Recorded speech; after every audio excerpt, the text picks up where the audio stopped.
साथियों नमस्कार। भारत का नक्शा अब सवालों के घेरे में है। पाकिस्तान की वजह से नहीं, चाइना की वजह से नहीं, बल्कि हमारे छोटे भाई नेपाल की वजह से।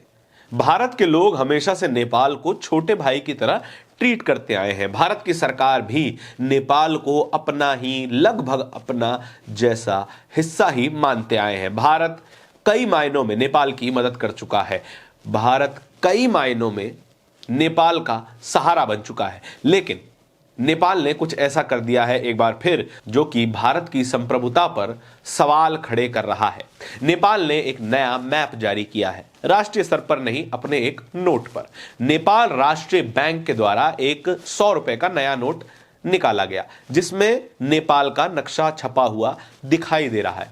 उस नक्शे पर कुछ हिस्से जो भारत के संप्रभु हिस्से हैं, वो नेपाल ने अपने मैप में दिखाए हैं और इसे रिलीज भी कर दिया है। लेकिन भारत की ओर से कोई टिप्पणी फिलहाल के लिए सामने नहीं आई है। कहा यह जा रहा है कि भारत इस मुद्दे पर शांत अगर रह गया तो फिर इस तरह की घटनाएं अभी तो नेपाल की तरफ से आई हैं, फिर चाइना, फिर पाकिस्तान और तमाम ऐसे देश जो कि भारत के एडवर्सरी हैं। हालांकि नेपाल भारत का एडवर्सरी नहीं कहा जा सकता सही मायनों में, लेकिन जिस तरीके के घटनाएं, जिस तरीके का काम यह किया गया है नेपाल के मैप में भारत के हिस्सों को दिखा देने का, वो लगभग एडवर्सरी जैसा ही है। जरा आपको ये नोट सबसे पहले दिखा देते हैं। ये नेपाल राष्ट्रीय बैंक का जारी किया हुआ 100 रुपए का नोट है। इस नोट के ठीक पीछे बैकग्राउंड में एक नक्शा आपको दिखाई देता है, जिसमें एक पूंछ से निकली आपको दिखाई देगी। उस पूंछ में ही भारत का कुछ हिस्सा शामिल है।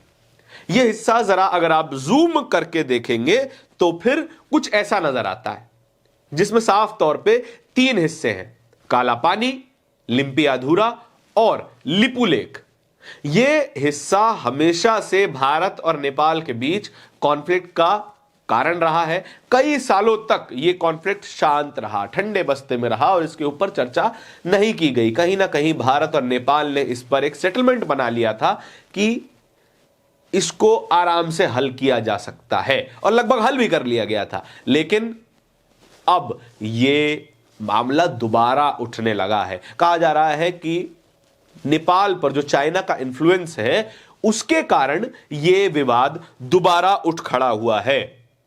ना सिर्फ नेपाल बल्कि भारत की न्यूज एजेंसी भी इस चीज को कवर कर रही है। इंडिया टुडे ग्लोबल का ये ग्राफिक देखिए। उस ग्राफिक में साफ तौर पे आपको दिखाई देगा कि नेपाल ने किस तरीके से अपने मैप में, अपने नोट के ऊपर भारत के 3 हिस्सों को दर्शाया हुआ है। और इंडिया टुडे ग्लोबल का ये ट्वीट भी देख लीजिए।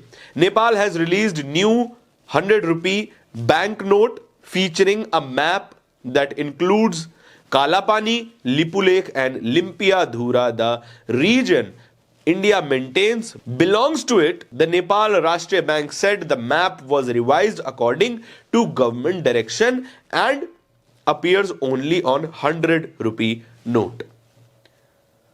वहां की सरकार के डायरेक्शंस पे, वहां की सरकार के आदेश के कारण यह मैप रिवाइज किया गया है। यानी कि कुछ नोट ऐसे भी हैं जिस पर नेपाल का पुराना मैप है, और जो नए नोट अब छप रहे हैं उस पे ये रिवाइज किया हुआ मैप है, जिसमें कालापानी, लिपुलेख और लिम्पियाधुरा को मेंशन किया गया है, अपने मैप के अंदर दिखाया गया है।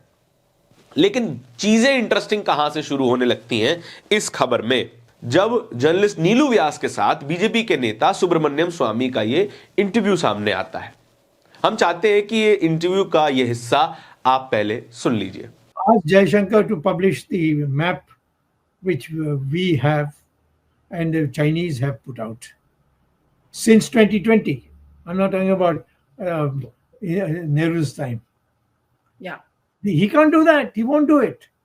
No, but Dr. Swami, why is putting out a map so difficult for Dr. Jaishankar? If he puts out an old one, the Chinese will contradict him, saying that's all old stuff. You have already privately signed and agreed to this new one. सुना आपने किस confidence से सुब्रमण्यम स्वामी ये कह रहे हैं कि अगर इस चीज को काउंटर करना है तो फिर एस जयशंकर को कहिए कि भारत का मैप जारी करे, भारत का रिवाइज्ड मैप जारी करे और दिखाए कि कौन कौन से हिस्से भारत के हैं और कौन से भारत के अलग हिस्से हैं जिन पर कॉन्फ्लिक्ट है या फिर भारत के हिस्से वे नहीं है।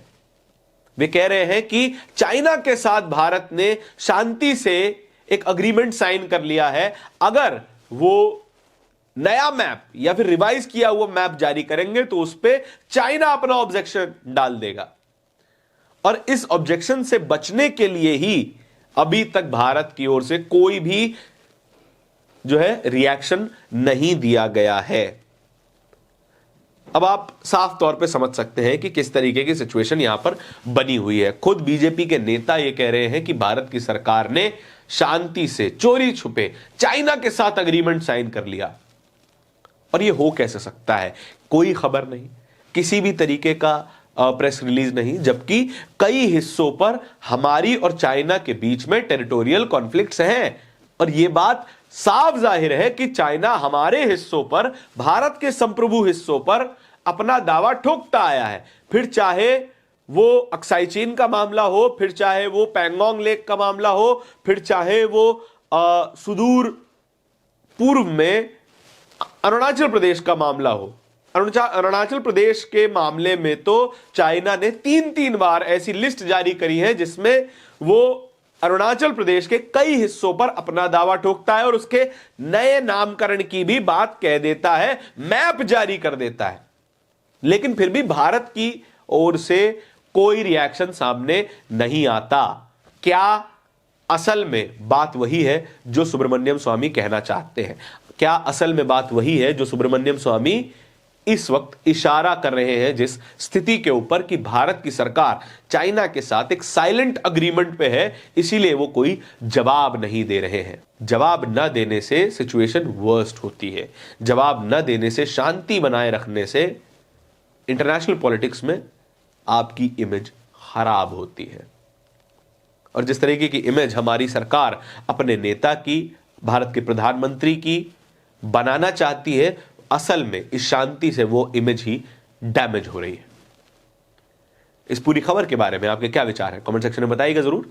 इस तरह की और भी खबरें देखते रहने के लिए बोलता हिंदुस्तान को सब्सक्राइब जरूर कीजिएगा। बहुत बहुत शुक्रिया।